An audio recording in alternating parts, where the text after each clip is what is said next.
Living in a remote part of Alaska means you get used to a lot of things. Harsh cold, endless snow, and a kind of loneliness that sticks deep in your bones. But nothing, and I mean nothing, prepared me for the silence that hits you in the dead of winter out here. I'm talking about a quiet so thick and absolute that it messes with your mind. It's not like the quiet in a city at night or even the quiet in the woods during other seasons. This silence is something else. It's the kind of silence that makes your heart pound in your ears and your breath feel like a jet engine blasting through the still air. I remember one night clearly because it still haunts me. It was midwinter, the darkest time of year when the sun barely peeks over the horizon before dipping back down again. The temperature was way below freezing, and the snow had fallen heavy for days, covering the ground in a thick, white blanket that swallowed up all the sound. The trees were bare, their branches coated with frost and ice. The tundra stretched endlessly around me, nothing but open, frozen land interrupted here and there by clumps of scraggly bushes or the occasional rock outcrop.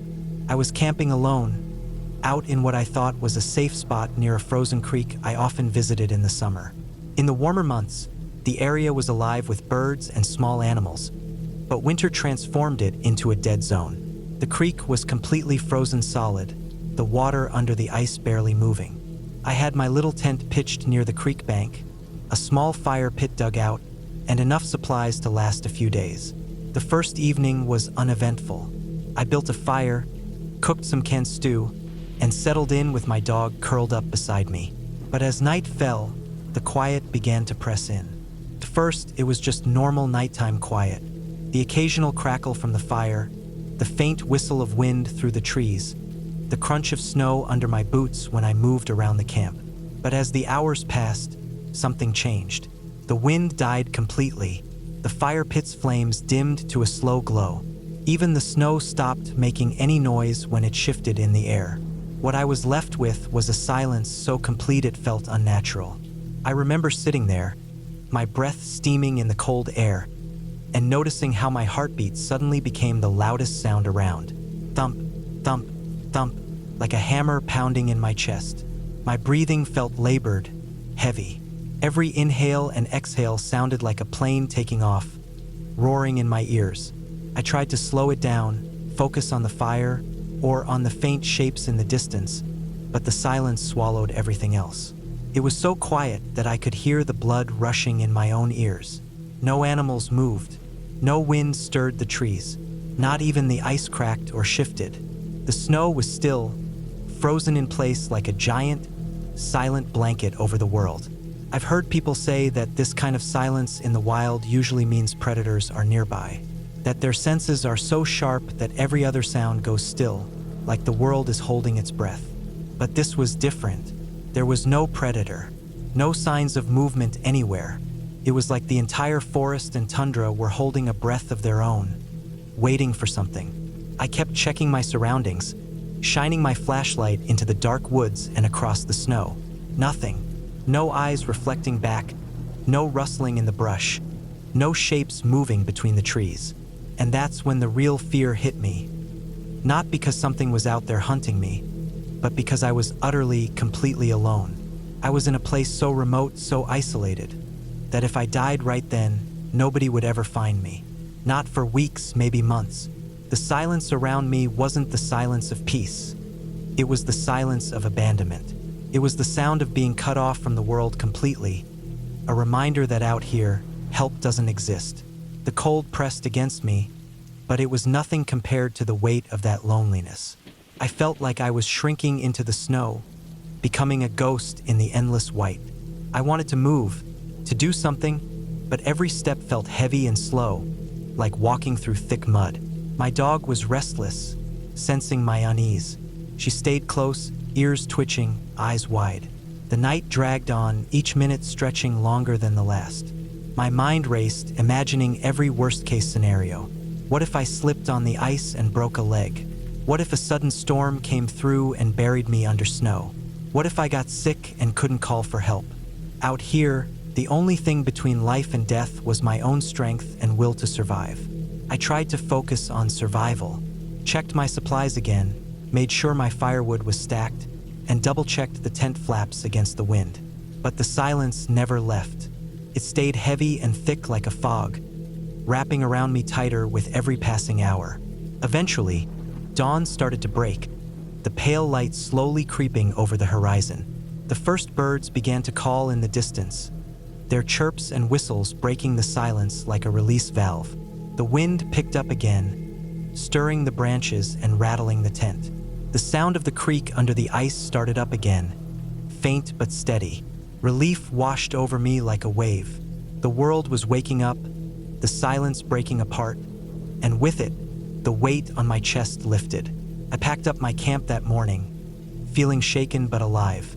The memory of that quiet, cold night stayed with me long after I left the tundra behind. It wasn't the presence of some unseen monster that scared me the most.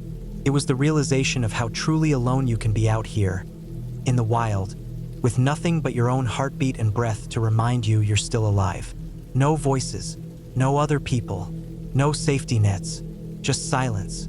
That kind of loneliness is a kind of terror all its own, and it's something you carry with you long after you've left the woods behind. Camping near water in Texas is always a gamble. You can prepare for the weather, pack for the bugs, even brace yourself for snakes, but gators? They always seem to sneak up on you when you least expect it. I'd been out to this particular state park plenty of times before, never had much of an issue.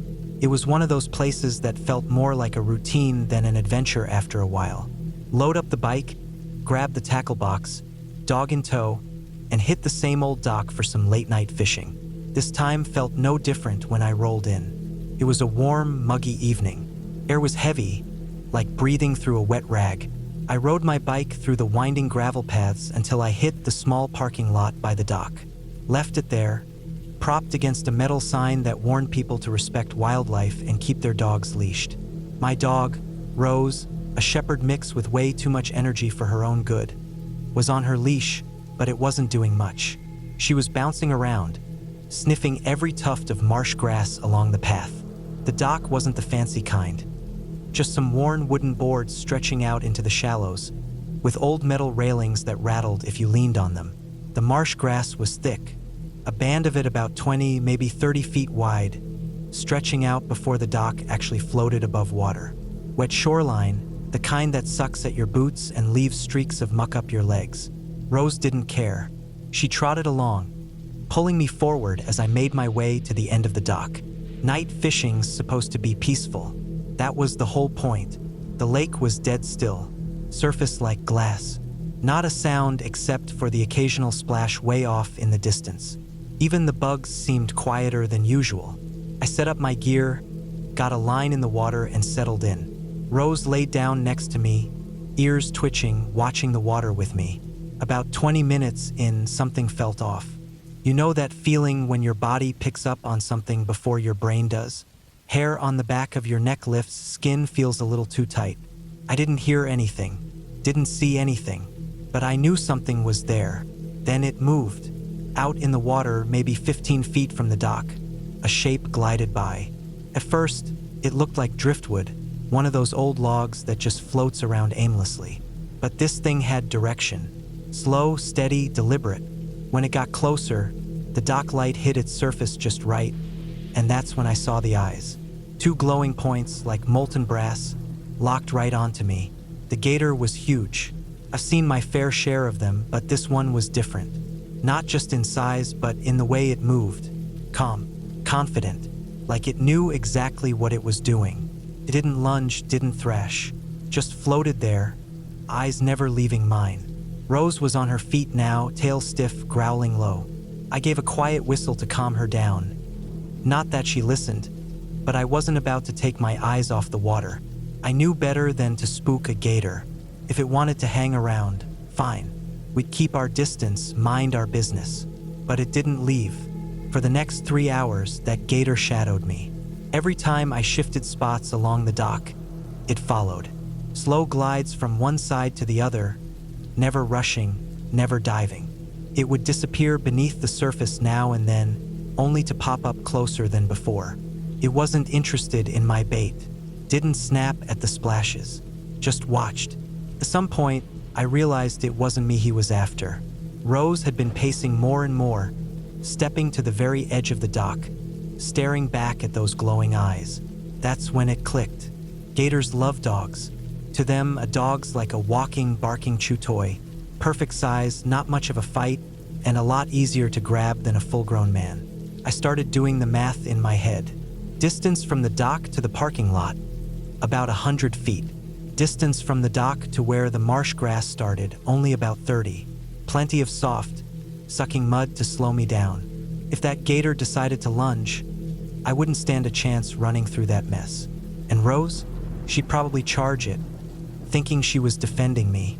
I glanced back at my bike, sitting upright under the parking lot light. Felt like it was a mile away. Still, I wasn't about to make any sudden moves. Gators can sprint on land when they want to. Maybe not for long, but long enough to grab something stupid enough to be in their way. My only shot was to get some kind of distraction going. Something to pull its attention away from us, even if just for a few seconds. That's when the idea hit me. Not a great one, but better than nothing. I stepped to the far side of the dock, keeping Rose behind me, and relieved myself straight into the water. Crude, sure, but the splash was different enough to maybe get the gator curious. For a moment, it worked. The big boy shifted direction, gliding toward the new ripples. That was my chance. I grabbed Rose's leash, gave it a quick tug, and bolted. Feet hit the dock hard, echoing across the water. Rose was right beside me, pulling just as hard as I was. The marsh grass came up fast, and I didn't stop to think. Sloshed straight into the muck, legs sinking up past my ankles. Every step was a fight. The suction pulled at my boots, slowing me down to a crawl. I didn't dare look back, but I could hear it now. The heavy, slapping sound of something big moving through the shallows. I knew better than to scream. That wouldn't help. Focus was all I had. My breath came sharp and fast, every inhale burning. Rose was lunging ahead, giving me just enough pull to keep my pace from stalling. The parking lot light grew brighter with every struggling step. It felt like trying to run through wet cement. Then I heard it, a deep, wet thud. Not a splash, not a slither, but the sound of something heavy hitting the soft ground behind me. He was out of the water. That gator wasn't playing anymore. He'd waited for hours, inching closer, and now he was on my turf. Somewhere in my mind, I pictured those jaws clamping down, Rose twisting in his grip, bones snapping. That thought pushed me harder than anything else could. We burst out of the marsh grass onto solid gravel. I didn't stop. The bike was right there. Rose was yelping, not out of pain, but pure adrenaline. I yanked her up, tossed the leash around my handlebars, and kicked off with everything I had. The tires spun against loose rock, skidding before finally catching grip. We shot forward, wobbling but moving. Behind me, the sounds faded. Gators don't chase far on land. Too much work for too little reward. But that didn't stop my legs from pumping, my heart from slamming in my chest. I didn't stop riding until we were well away from that dock. A good half-mile down the trail, where the trees grew thicker and the air felt a little less suffocating. Only then did I let the bike roll to a stop. Rose was panting hard, tongue lolling out, but unharmed. I knelt down, ran my hands over her, checking for bites, scratches, anything. She was fine. Somehow we'd both gotten away clean. But the image of those eyes, glowing under the dock light, stayed burned into my mind. I knew why he'd stuck around. People feed gators sometimes, tossing scraps, fish guts, anything to see them come closer. That gator had probably learned that docks meant easy meals. But tonight he saw something different, something better. A dog was just the right size, a rare opportunity, and I'd nearly been too slow to stop it. After catching my breath, I turned us back toward the main trail. No more night fishing for us. Not there, not for a long time. As much as I respect wildlife, that night taught me a lesson I wouldn't forget. In the wild, curiosity works both ways. You can watch the water for hours, but sometimes the water watches you right back. And when it does, you'd better know when to run. Camping trips are supposed to be peaceful. I wasn't looking for anything wild, just some quiet time outdoors, some night fishing, and hanging out with my dog. That was the plan when I decided to head out to a state park in Texas. I've done it 100 times before. I knew the area, I knew the wildlife, and I knew how to handle myself. Or at least that's what I thought. It was early evening when I got to the park. The sun was hanging low, turning the sky that burnt orange color Texas gets when it's thinking about cooling down but never really does. I had my gear packed up, my old fishing rod, a little tackle box, a flashlight, and a couple bottles of water. My dog, a black lab named Rose, was in the back seat, pacing back and forth, nose smudging the windows. She loved these trips as much as I did. The spot I was heading to was a dock that jutted out into the lake. It wasn't a fancy dock, just old wood, worn smooth by time and weather, with a single yellow light fixed to a post at the end. Between the parking lot and the dock, there was about 100 feet of marshy shoreline, filled with that thick, ankle-deep marsh grass.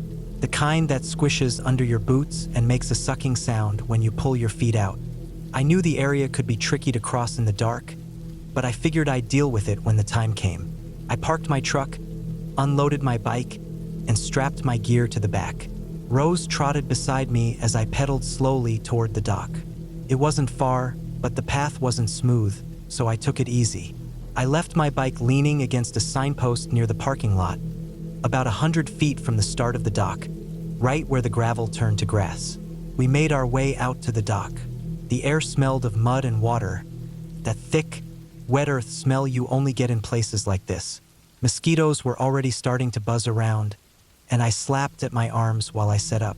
The lake was still, not a ripple on the surface, like glass, the kind of stillness that makes you feel like you're being watched, even when you know you're alone. Rose settled down next to me, tail thumping lazily as she watched the water. I cast my line out, the plop of the hook breaking the silence for a moment. Then it was back to quiet, just me, my dog, and the slow hum of bugs. We sat there for about 20 minutes, maybe longer. Time slips away out there. I was casting, reeling, nothing biting yet, when I noticed a shape out on the water. At first, I thought it was just a log. Happens all the time. But then it drifted closer, slowly, almost too slowly. The way it moved wasn't right for a log. It was smooth, gliding just under the surface. No bobbing, no spinning. Just a long, dark shape sliding toward the dock. I didn't think much of it at first. Gators are part of the land out here. You respect them, keep your distance, and usually, they don't care much about you. But this one felt different. I couldn't explain why, but the hair on the back of my neck stood up. The dock light hit the water just right, and for a split second, two eyes caught the beam. Bright, greenish-yellow, locked right onto mine. That's when I knew it wasn't just some curious gator passing through. This one was watching me, watching Rose. I kept fishing. What else was I going to do? I wasn't about to panic over an alligator just floating by, but every time I shifted spots on the dock, he followed. If I moved left, he slid that way. If I went right, so did he. Never rushing, never diving, just drifting along, keeping me in his sights, like a shadow that didn't want to be forgotten. Hours passed like that. Cast, reel, watch him. He never went away. Rose was getting restless, ears perked, standing up, tail stiff. She knew something wasn't right, but she stayed close to me like she always did. By the time I decided to call it a night, it was well past midnight. The air had cooled a bit, but not much. The lake was still dead quiet. I gathered my things, slung my tackle box over my shoulder, and that's when I noticed the gator had inched closer. Not much, maybe 5 feet, but enough to let me know he wasn't just curious anymore. I looked toward the shore, at the stretch of marsh grass between me and my bike. That 100 feet suddenly felt like a mile. Gators can run, not far but fast. And if he wanted to, he could close that distance before I even hit the gravel. Worse, I knew Rose would never back down if he charged. She'd fight to protect me. That thought made my stomach twist. I didn't have a gun on me, never needed one out here before. My only real option was to distract him somehow. But what could I do? I thought about tossing something into the water, but I didn't want to lose any of my gear. And besides, would he even care? That's when the dumbest, yet somehow smartest idea hit me. I walked to the far edge of the dock, the side opposite from where I'd need to run. I unzipped and took a long piss into the water. The stream broke the silence, splashing into the lake, spreading ripples across the still surface. The gator shifted. His big head turned, eyes glinting under the dock light as he drifted toward the sound. It worked. For a moment, he was focused on the disturbance in the water, nosing around, maybe thinking it was an injured fish or something. I didn't wait to find out. I snapped my fingers at Rose, and we bolted. I don't think I've ever moved that fast in my life. The marsh grass grabbed at my boots, tried to suck me down with every step, but adrenaline does funny things. It makes you lighter, faster. I half ran, half stumbled through that mess, heart pounding in my ears. I didn't dare look back. I could hear the splash as the gator lunged forward, maybe onto the shore, maybe not. I didn't know. I just knew I had to reach my bike. Rose was right beside me, her breathing ragged, muscles bunched up as she pushed through the mud. I could feel her fear, same as mine, but she kept going. The bike was there, leaning just where I left it. I grabbed it, nearly yanking it off the ground, and threw a leg over. The tires slipped in the mud as I pushed off, but I managed to get going. Rose stayed with me, feet pounding the gravel as we sped away. I didn't stop pedaling until we were back at the truck. Even then, my hands were shaking so bad it took me a minute to get the keys into the lock. I threw the gear into the bed, opened the back door, and Rose leapt in, tail still high, still ready. That dog would have fought a dinosaur for me. I knew that. We sat there for a few minutes, breathing heavy, staring out into the darkness. I never saw the gator again. Maybe he gave up. Maybe he never left the water. But I wasn't about to test my luck. The ride home was quiet. No music. Just the sound of the road and the occasional glance at Rose in the rearview mirror. She was tired, but she kept her head up the whole way, watching. That night stuck with me. It wasn't the biggest gator in the world. I've seen bigger, but there was something about the way he acted. He wasn't just floating by. He was watching, following, waiting. Nature doesn't play by our rules. We think we know these places because we've been there before, but out there we're just guests. And sometimes something reminds you of that in a way you won't forget. The next day, I checked the local reports. No news of any gator attacks, no sightings logged. But I knew he was still out there, somewhere in that lake, gliding under the surface like a living shadow.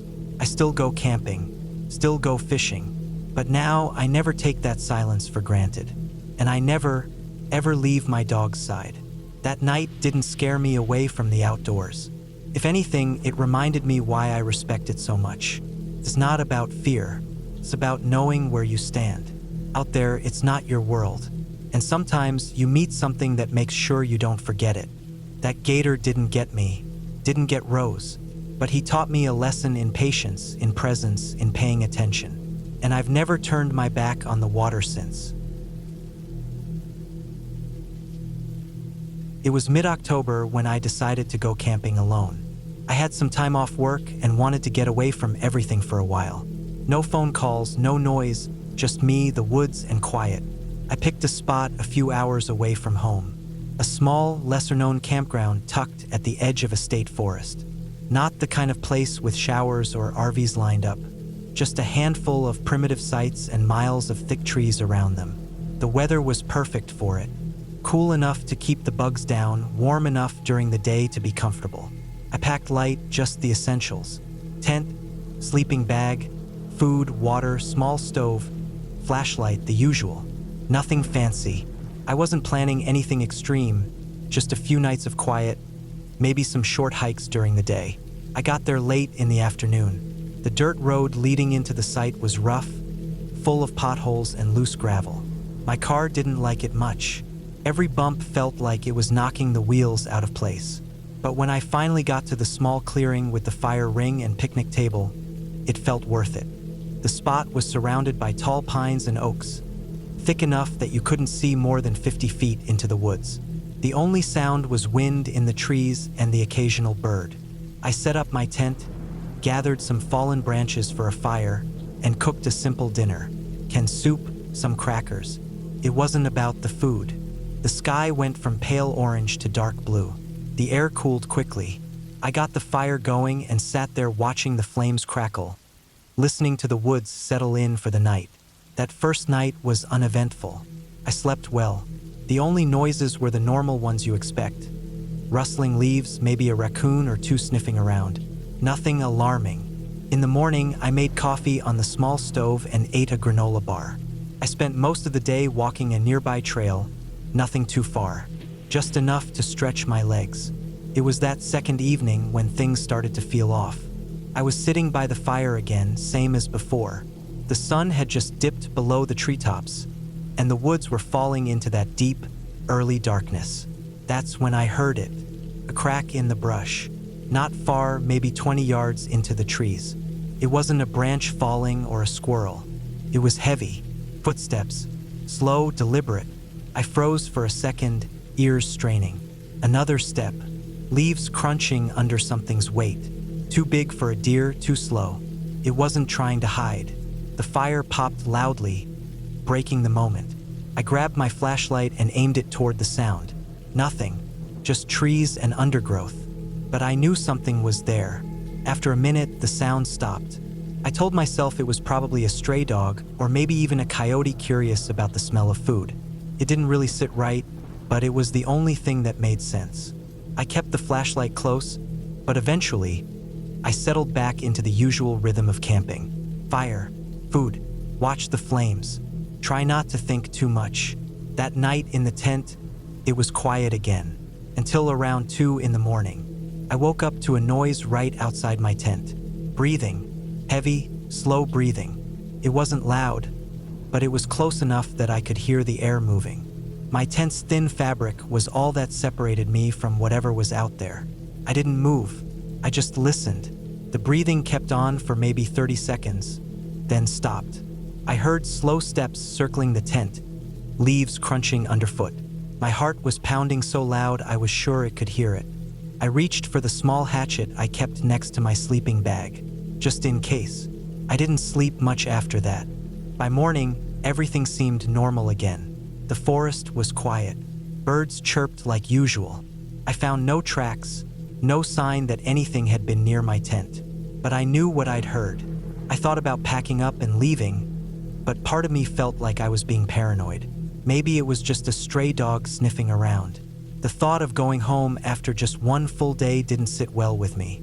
I decided to stay. That was a mistake. Later that afternoon, I took another walk. A different trail this time, one that looped back toward a small creek. It was peaceful. For a while, I forgot about the night before. But as I made my way back toward camp, I noticed something. Tracks. Dog tracks. But they were large. Too large. Bigger than any dog I'd seen. The pads were wide, the claws deep in the dirt. They followed the trail for a bit, then veered off into the woods. I followed them for a short distance, but the dense undergrowth made it difficult. I couldn't shake the feeling of being watched. That evening, I skipped the fire. I didn't want to draw attention. I ate a cold dinner and stayed in my tent as soon as the sun dipped. The woods were quiet again, but the quiet felt different now. Not peaceful. Felt like something was waiting. Around midnight, I heard it again. That breathing. But this time, it was accompanied by a low growl. Not loud, but deep, vibrating through the ground. It wasn't a dog bark, not even an aggressive snarl. It was a warning, a slow, guttural sound that said, "I'm here." Then the sound of claws scratching on the outside of the tent. Slowly, deliberately, like it was testing the material, feeling how thin it was. I didn't move. Every muscle in my body was locked. I gripped the hatchet, but I knew how flimsy that defense was. The scratching went on for what felt like an hour, but was probably only a few minutes. Then silence, but the breathing was still there. When dawn finally broke, I unzipped the tent slowly, heart pounding.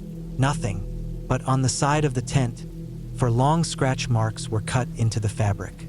Not deep enough to tear through, but deep enough to leave a mark. That was it. I was done. I packed up my gear in record time. Every few minutes, I'd stop and scan the tree line. I never saw it, but I knew it was there. Watching, loading up the car, I noticed more tracks, circling the camp, moving closer each time. Big, heavy tracks. They weren't from a coyote. They weren't from a normal dog. This was something else. Something that didn't mind being seen because it knew it didn't have to hide. The drive out of there was rough. Every bump on that gravel road felt like I was moving too slow. I kept checking the rearview mirror, half expecting to see something breaking through the tree line, chasing me down. But nothing came. By the time I hit pavement, I finally started to breathe easier. I never went back to that campground. I never even reported it. What would I say? That a dog stalked my tent? That it breathed like a man standing over me? Nobody would believe it. I did some reading after that. Looked up large dog breeds in the area. Mountain lions, coyotes, wolves. But none of their tracks matched what I saw. None of their behaviors matched what happened. Whatever it wasn't acting like a normal predator. It didn't attack. It didn't try to get into the tent. It wanted me scared. It wanted me to know it was there. Weeks later, I found a small thread on a camping forum. Buried deep, someone mentioned a large stray dog scene near that same forest. The description was vague, but the behavior matched. Slow, circling campsites, scratching tents, never attacking. Other people chimed in. Not many, but enough to know I wasn't the only one. They all said the same thing. It didn't want food. It didn't want to attack. It wanted you to leave. And it worked. I still camp, but never alone. Never in places like that. Places where the woods are too quiet, where the trees press in too close. Now, every time I hear a crack in the brush or a breath of air that feels too close, I think of that night. I think of the slow scratching on thin fabric. I think of the heavy breathing, inches from my head. I learned something out there. The woods don't belong to us. Not really. And sometimes, something out there reminds you of that. In a way, I was lucky. It let me leave. I always thought we had more time. It was supposed to be a peaceful trip. A last getaway before life got too busy again. We weren't the adventurous type. Never had been. But there was something comforting about being out in the woods, away from the noise, the phones, the world. Just the two of us. A small clearing by the lake, a fire pit, a thin nylon tent that always leaked a little when it rained. We'd been here before, felt safe, familiar, but nothing ever stays familiar. Not really. The plan was simple. 2 nights, just enough to feel like a break. We packed light sleeping bags, a cheap propane stove, a few cans of soup, and the other thing, the pills. The ones we'd promised not to talk about, but kept tucked in the small front pocket of my backpack. In a little orange bottle with the label torn off. It wasn't a decision we made lightly. Life had been pushing hard against us for too long. There was no dramatic tragedy, no single moment that shattered everything. Just the slow, heavy weight of it all. The creeping illness, the long, gray months, the treatments that didn't help. The fear that even if things got better, they'd never really be good again. So we talked. Quiet, serious talks in the dark. No drama, no tears. Just the two of us deciding together. If it got too bad, we'd go on our own terms. Peacefully. Together. And now here we were. The first day was strange. We went through the motions. Setting up camp, gathering firewood, watching the ripples on the lake as the sun dipped low. Everything felt normal, but under it all was this thick, buzzing awareness of what we were really here for. It wasn't spoken, but it was everywhere.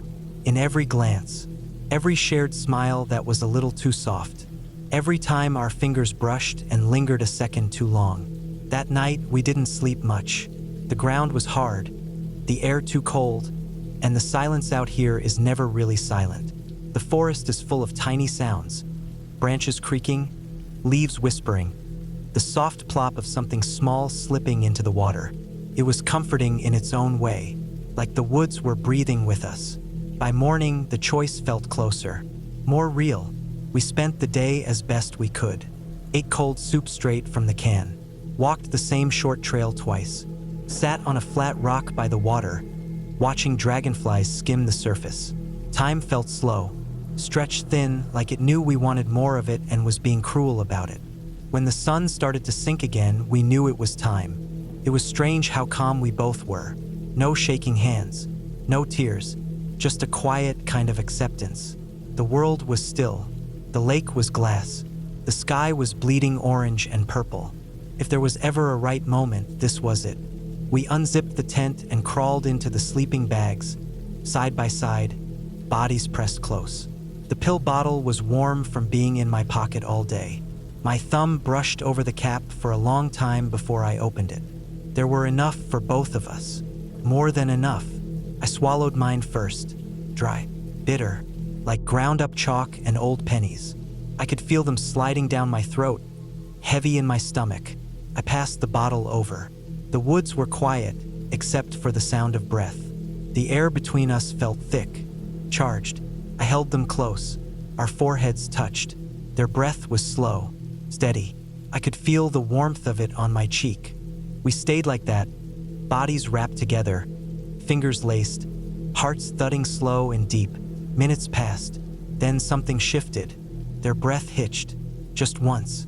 Then again, sharp and sudden. I kept holding them. It happened faster than I thought it would. The body pressed against me gave a full body shudder. A small, helpless sound slipped out of them. Then nothing. The weight of them went heavy in a way that was different. Not relaxed, not asleep, just gone. I knew, even before the stillness settled. I knew, but I kept holding them anyway. I felt their face pressed against my neck. The familiar curve of their jaw now slack. Their hand in mine, limp, but still locked by my grip. Their body still warm, still soft, but empty. I could feel the difference. Something was missing now. Something that would never come back. And I was still here. My heart kept beating. My lungs kept pulling air. Time didn't stop, even though I wanted it to. The pills sat heavy in my stomach, but nothing was happening yet. The minutes dragged. Every sound was louder now. The groan of the tent fabric shifting in the breeze. The soft rustle of leaves. The faint lapping of water against the shore. And the stillness of the body in my arms. It was a strange kind of fear. Not sharp. Not like a jump scare or sudden shock. This was slow. Suffocating. A creeping dread that wrapped around me tighter with every breath. I was holding them, but they weren't there anymore. Just the shell. Just the weight. But I wasn't gone yet. My mind went places it shouldn't have. What if the pills didn't work? What if I'd taken too few? What if my body fought harder, clung to life longer? What if I had to lay here for hours, trapped in this small, dark space, with their body cooling against me, before anything happened? The air felt thicker, harder to pull in. My stomach churned. I could feel the pills dissolving, spreading. A strange, floaty numbness started in my fingers, creeping up my arms. But I was still too aware, still too present. Every beat of my heart was a drum. Every breath was an effort. I shifted slightly, just to ease the cramp in my leg. The movement made their body slump against me in a different way. A heavier way. Their head lolled forward, pressing against my chest. Their hair falling over my face. Smelled the same. Familiar. But knowing they couldn't move anymore made it feel wrong. Alien. The minutes stretched. Time lost shape. I couldn't close my eyes. Every time I tried, I'd see their face as it had been a few moments ago. Alive. Smiling. And now they were just there. A weight. Presence without a spark. I thought about leaving the tent. About crawling out into the cold night air. Putting space between us. Just until it was over. But the thought of letting go was worse. This was what we'd chosen. Together. If I left, even for a second, it would feel like breaking a promise. So I stayed. The numbness was stronger now. My chest felt tight. Breathing was harder. Not painful, but like trying to pull air through a wet cloth. My limbs were heavy. The edge of panic dulled by the slow, creeping haze taking over. But the fear was still there. Fear of the in-between. Of this moment stretched too long. of the weight of death pressed against me, holding me down, while I waited for my body to stop fighting. I thought about how we always said we'd be together at the end, how we imagined it would be peaceful, quiet. But there's a difference between imagining something and being trapped in it, minute after endless minute, with nothing but your own heartbeat and the weight of a dead body for company. The cold started to seep in, or maybe it was the pills. Hard to tell. My fingers were cold. My lips were numb. My thoughts were slower, softer. The fear was still there, but it was muted now, like a radio turned low in another room. I kept holding them. My grip had loosened, but I hadn't let go. Wouldn't. At some point, my breathing changed. Shallow, thin, like the air wasn't getting in anymore. My vision blurred around the edges. My heart felt far away, like it belonged to someone else. And through it all, they were still there, still pressed against me, still wrapped in my arms. It wasn't the way I thought it would be, but in a strange, twisted way, it was still what we'd chosen. Still together. Even in this, the last thing I remember was the sound of the water outside. The soft lapping, steady and slow, like a heartbeat that wasn't mine. And then there was nothing. We stayed like that, together until the very end. I never thought much about what it would mean to be with someone until the end. You hear it a lot. Wedding vows, old stories, maybe from your grandparents, but it always feels distant. Like some far-off idea that doesn't really apply when you're young and the world still feels wide open. But when it happens to you, when you see it in front of you, it sticks. It was late September when Emma and I went on that trip. The air was starting to turn, not quite cold yet, but enough that the mornings had a bite to them. We'd been talking about doing a final camping trip before winter closed in, one more quiet place to ourselves. Just a little spot where we could forget about everything else. We picked a lake way out in the woods, miles from the nearest road, not one of those places you find on a tourist map. It wasn't even an official campground. You had to know it was there. Emma found it in some old hiker's forum, a half-forgotten trail, overgrown, leading to a lake with no name on the official maps. It sounded perfect. The drive took us hours, most of it on rough back roads, then a thin strip of gravel barely wide enough for the truck. When that ran out, we parked in a dirt clearing, loaded our packs, and started walking. The trail was worse than we thought. Faint, washed out, roots and fallen trees cutting across it every few hundred feet. You couldn't walk fast. Every step was a lookout for twisted ankles. Emma led the way most of the time. She always liked being in front, even though she had shorter legs than me. I didn't mind. Watching her pick through the forest, that focus in her shoulders, it felt right. We hiked for most of the day. The deeper we went, the quieter it got. No sounds of cars, no planes overhead. Just the wind through the trees, the crunch of boots on dead leaves, sometimes the sharp cry of a bird. We didn't talk much, not because we were upset or anything. We didn't need to. Some people can sit in silence together and it's enough. By late afternoon, we reached the lake. It wasn't much. Small, round, black water reflecting the sky. Trees pressed right up to the shore, crowding in close, like they didn't want to give up even that little bit of space. The sun was dipping low, turning the water to dark glass. We made camp in a small clearing a few hundred feet back from the lake. Enough room for a tent, a fire pit, some flat ground to sit. You could tell people had been there before, maybe years ago. Old fire ring, charred bits of wood buried under leaves. We got to work. Tent up, firewood gathered, water boiled. Simple camp chores that keep your hands busy. By the time the fire was going, the sky had gone from pale orange to deep blue, and the cold was settling in for real. We sat by the fire, watching the flames. The stars came out, bright and sharp, no city lights to dull them. You could even see the Milky Way, that faint band stretching across the sky. We cooked simple food, ate in the glow of the fire, and for a while, everything felt small in a good way. Later, as we were getting ready to call it a night, I noticed how quiet it had become. The woods always have some noise. Bugs, frogs, the rustle of small animals. But now it was still. The fire cracked loud in the hush. I told myself it was just the cold. Things quiet down at night. Still, it felt different, like the woods were holding their breath. That night, I didn't sleep well. The tent felt too small. Every snap of a twig outside seemed louder. My mind kept playing with the silence, wondering what was out there. But nothing came. Eventually, I drifted off. The next morning was clear and cold. Mist floated off the lake, curling low to the ground. Emma was up before me, already crouched by the fire pit, coaxing the embers back to life. We had a simple breakfast, packed light snacks, and decided to walk the shoreline. The lake wasn't big, maybe a mile around, but the terrain made it slow going. Fallen trees, thick brush. At times, we had to leave the shore and pick through the woods before finding our way back. It wasn't meant for people. That was part of the charm. Halfway around, we found something. It was an old campsite, but not like the one we used. This one was abandoned. A collapsed tent, fabric shredded, poles snapped, gear scattered, half buried under leaves and moss. Rusted cans, a broken lantern, a backpack with the zipper frozen in place. It didn't look like animals had done it. The tent wasn't clawed up. It looked more like time had pulled it down, slowly, with patience. But still, it felt wrong, like someone had left in a hurry and never came back.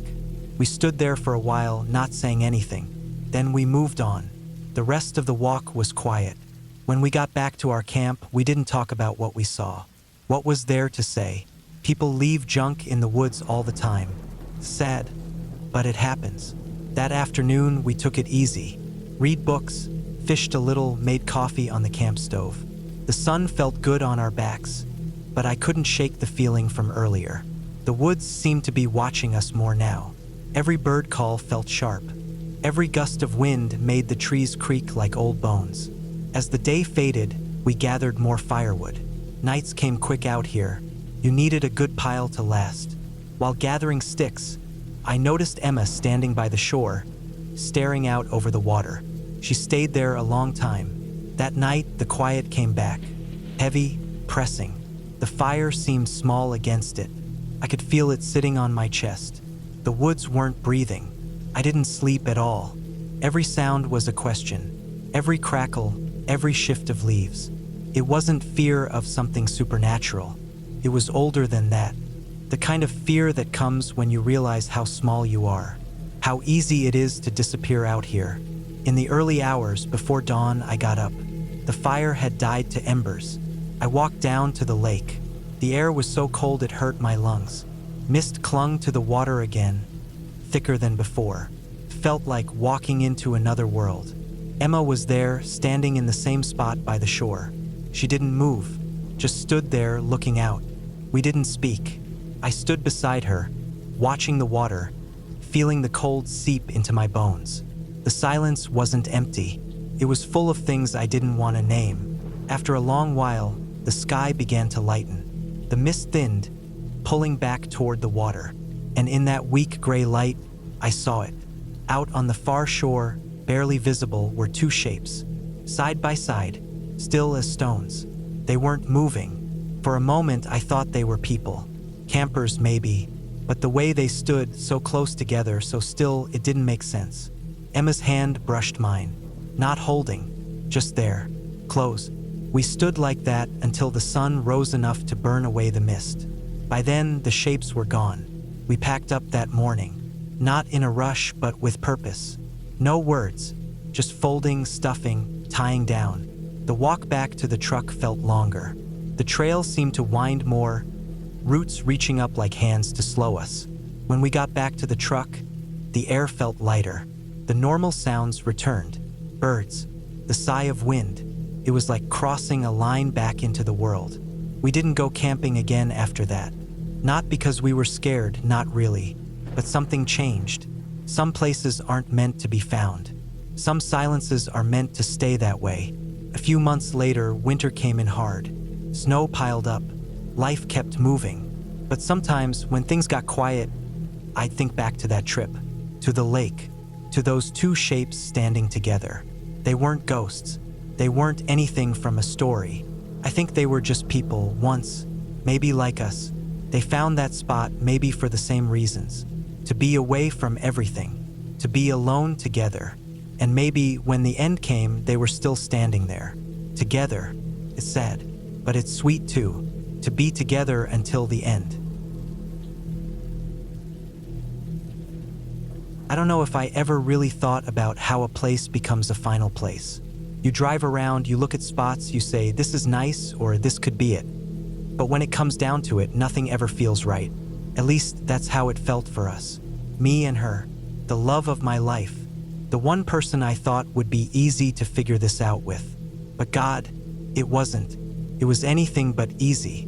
We'd been out there for hours already. The truck had dust all over it, and the cooler in the back was sweating. Ice melting away, bottles of water floating in slush. The air smelled dry, cracked pine needles and hot dirt, the kind that sticks in your throat. This wasn't just a weekend trip. This was supposed to be the trip. The one where we find it. The spot where we'd come back to over and over. The spot where someday we'd come back one last time. But nothing felt right. We parked at trailheads, hiked out, looked around, shook our heads. Too close to the road. Too rocky. Too many people. Too far from water. We didn't say much, didn't need to. After years together, you stop filling the air with nonsense. But that silence gets heavy when you're frustrated. It starts to press down on you the way the heat was pressing down on us. I remember this one clearing. God, it was beautiful. A little hollow tucked between ridges, with tall trees around the edge and soft moss underfoot. You'd think that was it. That's what I thought for a second. But then you notice the beer can stuffed into a hollow log. The cigarette butts in the fire ring. Someone else's garbage, scattered, ugly. It was ruined. Not by nature, but by people. And that was the worst part. It wasn't even the wilderness rejecting us. It was people ruining the only thing left untouched. We hiked back to the truck without saying a word. There was this weight between us. Not anger, not disappointment, just pressure. The pressure of trying so hard to find something that was supposed to be simple. Place. Just a place to sit together, to feel like this was where we belonged. I don't think we noticed how far out we were driving. The map was useless by then. No more cell service. No more trail signs. Just dirt roads that forked and twisted through miles of forest. It was easy to get lost, but getting lost felt better than going back home with nothing. I think we both knew that. The sun was starting to drop lower. Not golden hour, not yet, but close. That soft light that makes you believe you'll find it if you just keep going a little longer. That's when we found it. It wasn't dramatic. No sudden clearing. No breathtaking view. Just a little pull-off, barely wide enough for the truck. A narrow path leading down, hidden by scrub and low-hanging branches. If you weren't looking for it, you'd miss it. But we were looking for it. Desperately. We got out, stretched stiff legs. The air felt different there. Cooler. Still. Like even the birds were waiting to see what we'd do. The path was rough, uneven, with loose rocks that rolled under our boots. It dipped down into a small ravine, shaded and quiet. No trash, no signs, just trees and dirt and the soft sound of water, somewhere close. And there it was, a bend in a shallow creek, slow moving, with a flat patch of land just big enough for two people to sit side by side. The water caught the sunlight in little flashes. The trees leaned in close, their reflections rippling on the surface. You could hear the breeze moving through the leaves, not loud, but enough to fill the silence between us. It was perfect. Not perfect in the way you see in magazines. Perfect in the way a place feels right. The kind of right that settles in your chest and makes your shoulders drop because you don't have to keep looking anymore. We didn't have to say it. We both knew. That was supposed to be it. We stayed there a while, sitting, listening. The water, the wind, the small creaks of trees shifting. Hours passed without us noticing. The sun dipped lower, turning everything golden, then orange, then that deep blue when the sky holds its breath before night. It should have been peaceful. It should have been the ending we wanted. But then the cold crept in. Not the kind you brace for, the sneaky kind. It starts with your fingertips, then your arms, then suddenly you're shivering without knowing why. We'd been sweating all day, the sun baking us dry, and now we were cold. And we weren't prepared for that. No jackets, no fire, just the clothes on our backs and a plan that didn't go further than find the spot. But we didn't leave. There's a strange thing that happens when you're so determined to make something work. You ignore everything else. The cold, the dark, the little alarms in your head telling you it's time to go. Because leaving meant failure. Leaving meant admitting that even when you found it, it wasn't enough. We stayed. The stars came out. No moon, just stars. And with the stars came the real cold, the kind that sinks into your bones. We sat closer, sharing warmth, but it wasn't enough. Our breath came out in clouds. The water beside us kept flowing, uncaring. Then came the sounds. Not animals, not the usual night sounds you expect in the woods. These were subtle. A crack of a branch, a shift of gravel, soft, deliberate sounds, close but never close enough to see. That kind of sound plays tricks on you.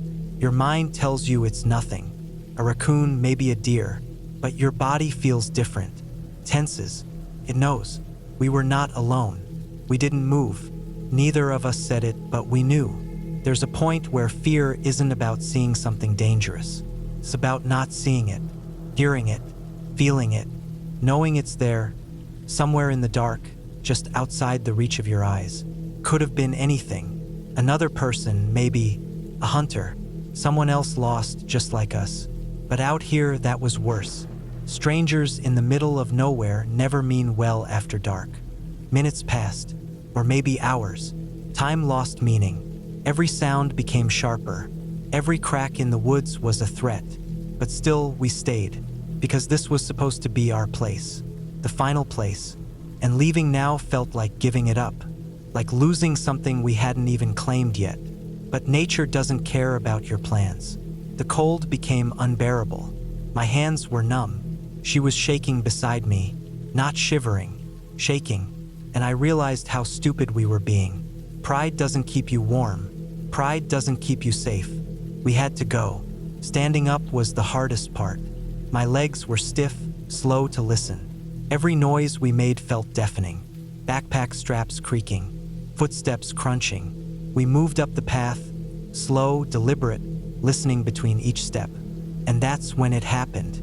A sound behind us, closer, heavier, a deliberate step, not an animal, too slow, too heavy, the kind of step you feel in your chest.